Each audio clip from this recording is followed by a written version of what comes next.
Oui, bonjour, alors je m'appelle Adil Regaï et je suis le président de l'Institut africain de Risk Management et aujourd'hui je suis très content de faire partie de la triennale pour présenter un outil d'apprentissage un peu unique que nous avons développé pour aider les jeunes. Alors l'Afrique, plus que toute autre partie du monde, a besoin de faire des choix efficaces.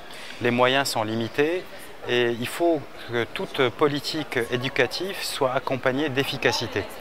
Le contenu existe, on peut mettre du contenu dans des tablettes, mais rien ne nous assure que l'apprentissage arrive à destination des élèves.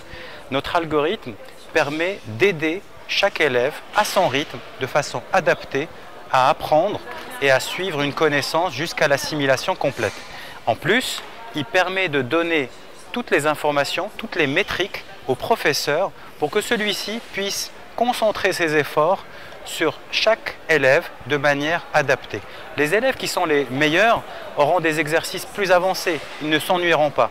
Les élèves qui décrochent, on les découvrira très vite. Et puis ceux, ce qu'on appelle le ventre de la distribution, ils pourront suivre une scolarité et un apprentissage plutôt relativement normal. Voilà. On veut aider les professeurs pour que leur effort soit accompagné d'une grande efficacité.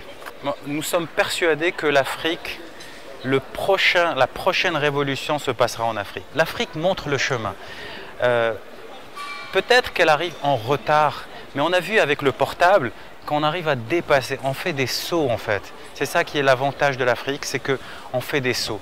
On n'avait pas le téléphone, la ligne fixe, mais tout de suite on a le portable. On n'avait pas Orange par exemple, pour citer un exemple, a fait la banque sur le téléphone qui n'existe même pas encore en Europe. Donc moi je suis persuadé que l'Afrique c'est le bon endroit pour faire l'innovation parce que les Africains sont vraiment, ils ont cette force de faire des sauts et d'aller de l'avant. Bonjour, alors je m'appelle Max Recalens et je travaille depuis 2 ans sur ces algorithmes d'apprentissage et d'assimilation pour Astuce-X. Donc actuellement, pour l'accessibilité de ces programmes, on utilise des applications mobiles qui sont disponibles sur smartphone, sur tablette, que nous expérimentons pour les classes préparatoires en France, mais ça s'applique bien sûr à toutes les connaissances et à tous les niveaux. Et donc en Afrique, avec le prix des tablettes qui sont maintenant vraiment accessibles, on pourrait démocratiser ça dans les zones rurales pour commencer et essayer après, dans les zones urbaines pour commencer et essayer après dans les zones rurales. Pour l'instant, elle n'a pas encore été testée en Afrique, elle a juste été testée en France sur des petits panels en classe préparatoire justement. Et c'est là où on a pu comparer des résultats en faisant comme les tests médicaux.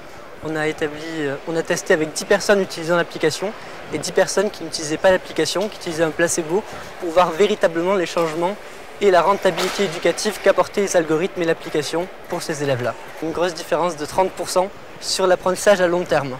C'est-à-dire qu'on voit surtout l'apprentissage sur le long terme, c'est qu'on a beaucoup de connaissances à apprendre et à assimiler en un temps limité. Je vous remercie. Merci beaucoup.